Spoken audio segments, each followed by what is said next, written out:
हरि ओम. अध्यात्म रामायण अरण्यकांड सर्ग 4 प्रवचन क्रमांक 56 पंचवटी निवास भाग 1. रामप्रभू सीतामाई लक्ष्मण पंचवटीच्या मार्गाने जाताना त्यांना वाटेत पर्वताप्रमाणे भव्य असणारा वृद्ध जटायू दिसला.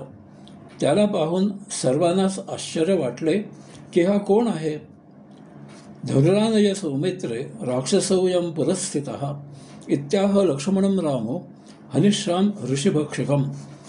त्यावेळी रामप्रभू लक्ष्मणाला म्हणाले, अरे लक्ष्मणा, माझे धनुष्य इकडे दे. हा कोणीतरी राक्षस ऋषींना खाण्यासाठी येथे थांबला आहे. या दुष्टाला मी ठार मारतो.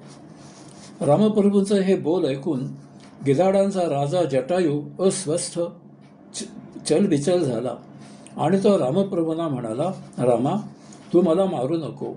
मी तुझ्या पित्याचा मित्र गिधाडांचा राजा जटायू आहे. मी तुझे हित करणारा आहे. तुझे कल्याण असो. रामप्रभू म्हणाले, हे जटायू महाराज, आपण जे म्हणता ते ठीकच आहे. आपण या वनात माझ्या सन्निध राहून सुखाने तुम्हाला आवडेल तसे करा. असे बोलून जटायूला आलिंगन देऊन रामप्रभू सीतामाई आणि लक्ष्मण यांच्यासह पंचवटीकडे मार्गस्थ झाले. ते गौतमी नदीच्या तीरावर पोहोचले. तो प्रदेश कदंब, फणस, आंबे इत्यादी फळांनी डवरलेला होता. तेथे लक्ष्मणाने एक छान विस्तृत आश्रम तयार केला. तो दररोज फळे कंदमुळे आणत असे, पाणी भरत असे आणि रात्री धनुष्यबाण सज्ज ठेवून पहारा करत असे. अशा प्रकारे ते तिघे तेथे सुखाने राहू लागले.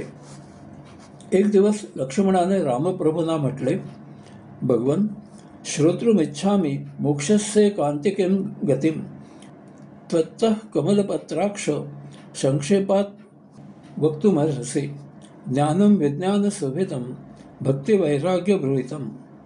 भगवान रामप्रभू, मी तुमच्याकडून मुक्तीचे ऐकांतिक साधन ऐकू इच्छितो.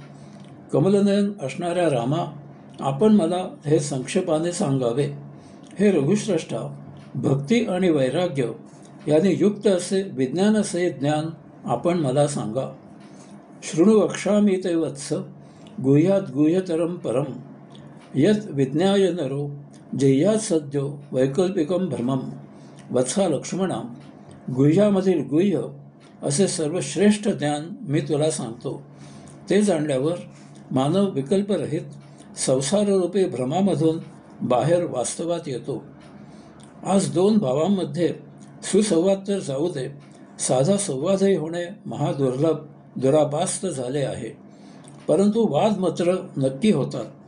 जर वडिलोपार्जित धनसंपत्ती असेल तर वादापलीकडे भांडण, मारामारी, दुश्मनी, वैमनस्य आणि कोर्ट कचेरी सुरू होते. येथे दोन भाऊ विरंगुळ्यासाठी गप्पा काय करत आहेत पहा. विश्वाच्या कल्याणाच्या, मानवाच्या उद्धाराच्या, सर्वश्रेष्ठ अशा आध्यात्मिक तत्त्वज्ञानाच्या विषयावर बोलणे होत आहे आणि तेही मोठ्या प्रेमाने, मोकळ्या वातावरणात, प्रशांत चित्ताने. रामप्रभू लक्ष्मणाला म्हणाले, ऐक. असे म्हणून रामप्रभूने लक्ष्मणाला मानवी जीवनाची पंचसूत्रे सांगितली, ज्या योगे मानवाची संसाराची भीती दूर होते आणि तो मुक्ती प्राप्त करतो. पहिले सूत्र आहे, एक, मायेचे स्वरूप. आत्मा नसणाऱ्याला शरीर इत्यादी पदार्थांच्या ठिकाणी आत्मा आहे असे जाणणे ही माया आहे. या मायेमुळेच विश्वाच्या प्रपंचाची कल्पना केली जाते. या मायेची दोन रूपे आहेत. पहिले रूप आहे विक्षेप, म्हणजे लिंगापासून ते महत्त्वापासून ते ब्रह्मदेवापर्यंत स्थूल आणि सूक्ष्म अशा भेदांसह कल्पना केली जाते. प्राण्यांच्या शरीरात आदी, अनादी, अक्षय, अमर, अविनाशी अंशात्मा वास्तव्याला असतो. देहामध्ये मूलभूत ध्वनी, वायू, चैतन्य, प्राण, ऊर्जा, तेज, प्रकाश अशी सप्त ब्रह्मतत्वे असतात. यामुळे आपल्याला वाटते की देह हालचाल करत आहे, परंतु ही माया आहे. कारण काही वर्षानंतर देहामध्ये आत्मतत्व आणि सप्त ब्रह्मतत्वे असूनही देह कलेवर होणार आहे. याचा अर्थ देहाची जी हालचाल होत असते त्याचा आत्म्याशी काहीही संबंध नाही. याचा स्पष्ट अर्थ आहे की आत्मा आणि सप्त ब्रह्मतत्वे देहापासून वेगळी आहेत, म्हणून देह म्हणजे आत्मा नाही. याचप्रमाणे वनस्पती सृष्टी जाणावी, त्यांच्यात आत्मतत्व आहे, परंतु ते अकर्ता आहे.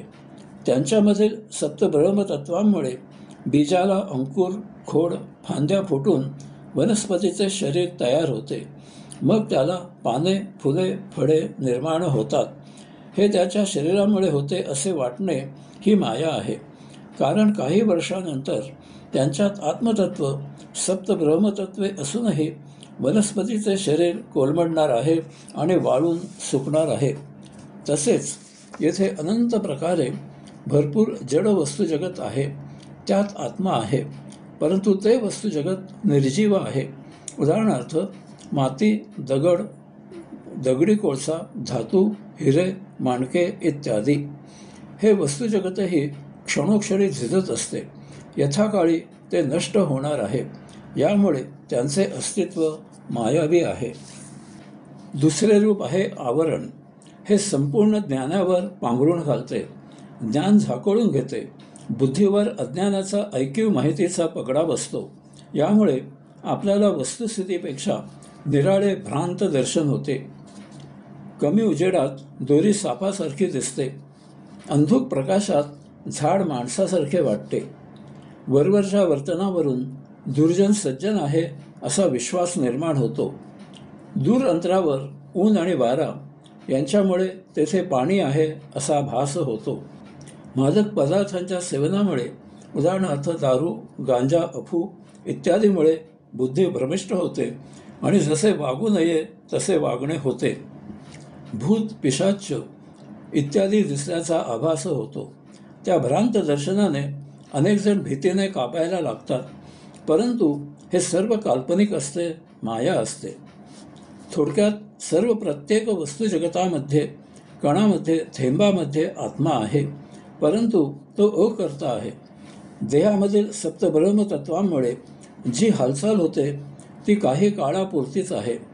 प्राण, चैतन्य, जीव, अवशात्मा इत्यादी धारण करायची देहाची क्षमता मर्यादित काळापुरतीच आहे. यामुळे तो यथाकाळ संपला की देह हे सर्व धारण करू शकत नाही आणि म्हणून तो निस्तेज, कलेवर मृत होतो. यावरून सखोल विचार केला असता असे लक्षात येते की परम विशुद्ध अशा आत्मतत्वावर या ब्रह्मांडामधील सर्व काही कल्पना केलेली आहे. रामप्रभू सांगतात की ही अशी कल्पना ब्रह्मदेवापर्यंत ताणली गेली आहे. ब्रह्मा, विष्णू, महेश याही कल्पना आहेत. आपण जगामधील उत्पत्ती, स्थिती, लय या वैश्विक कार्यांना दिलेली ही मानवी नावे आहेत. प्रत्यक्षात येथे काहीही नाही, कारण या काल्पनिक कोणत्याही जड किंवा सूक्ष्म अशा वस्तुजगताच्या मागे मागे विश्लेषण करत गेलो असता आपण परमसूक्ष्म अशा आत्मतत्वापर्यंत पोहोचतो. याचा अर्थ ब्रह्मांडामध्ये आत्मतत्व हेच एकमेव द्वितीय सत्य आहे. बाकी सर्व काल्पनिक, तार्किक, भासमान, तकलादू, क्षणिक, मायावी आहे. परंतु देहाला आत्मतत्व मानल्यामुळे त्याचा परिणाम काय होतो तो रामप्रभू सांगतात. असदेव हि तत्सर्वं यथा स्वप्न मनोरथो देह एव हि संसार वृक्षमूलम दृढं स्मृतम तन्मूल पुत्रदाराधिबंध किम ते तैन्यथात्मनः.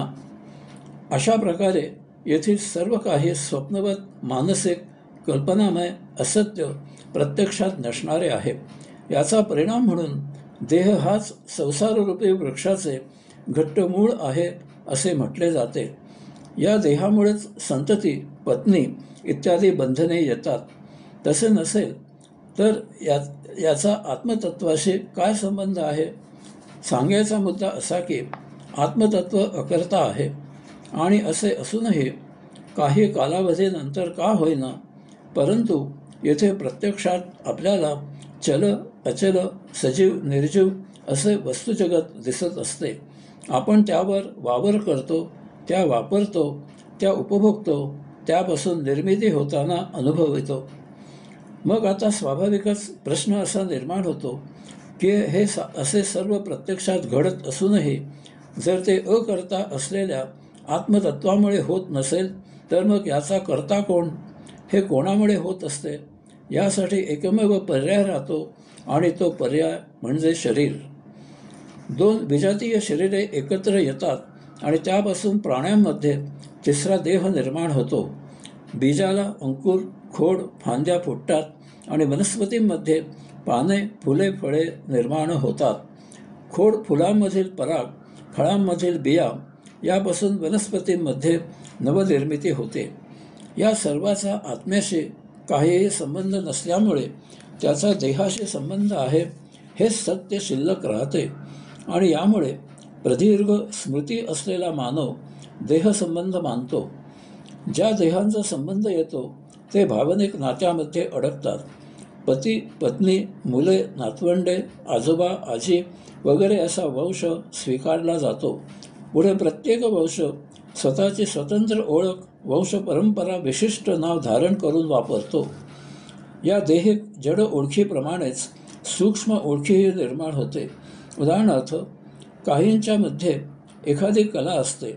गायन, वादन, नर्तन, लेखन, अभिनय, चित्रकला, खेळ इत्यादी. हे असे एक प्रकारचे कलाकार एकत्र येतात आणि त्यांचा एक पंथ तयार होतो. रामप्रभू सांगतात की यामुळे भेद निर्माण होतो. हा भेद हळूहळू प्रादेशिक पातळीवर मानला जाऊ लागतो. गाव, तालुका, जिल्हा, विद्यालय, महाविद्यालय, राज्य, देश, जो तो त्याचा अभिमान बाळगतो. यात कधी वाद, भांडणे, कडवटपणा, वैमनस्य, द्वेष इत्यादी मूळ धरते ते समजतही नाही. मूलभूत आत्मतत्वाने एकसंध असलेला मानव भेदामुळे विखुरला जातो. सामाजिक सलोखा नष्ट होतो. एकमेकांना खाऊ की गिळू अशी भावना निर्माण होते. यात एकमेकांचा नाश करण्यापर्यंत मजल जाते. सुंदर वसुंधरा भकास होते. पर्यावरण साफ लयाला जाते. याचा वैश्विक परिणाम होतो. हे असे मानवेतर प्राण्यांमध्ये दीर्घकाळ घडत नाही, कारण त्यांना दीर्घ स्मृती नाही. शारीरिक आकर्षणाने नरमादी एकत्र येतात. प्रजोत्पादन होईपर्यंत एकत्र राहतात. पिल्ले जगवतात. पिल्ले मोठी झाल्यावर त्यांचे जीवन जगण्यासाठी ती दूर होतात. जन्मदात्यांना विसरतात. जन्मस्थळी येईनाशी होतात. नर तेथे येणे लगेच थांबवतो. मादी काही काळ तेथे घुटमळते, परंतु शेवटी तीही तेथे येईनाशी होते. कुटुंब ही कल्पना बांधली जात नाही. अर्थात याला काही मनुष्यतर प्राणी थोडेफार अपवाद आहेत, परंतु त्यांची कुटुंबे फार तर एखादी पिढी तग धरते. काही मनुष्यतर प्राणी कळपाने राहतात.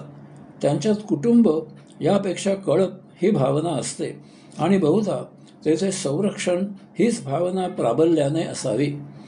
परंतु मानवाचे तसे नाही. त्याला प्रदीर्घ स्मृती आहे.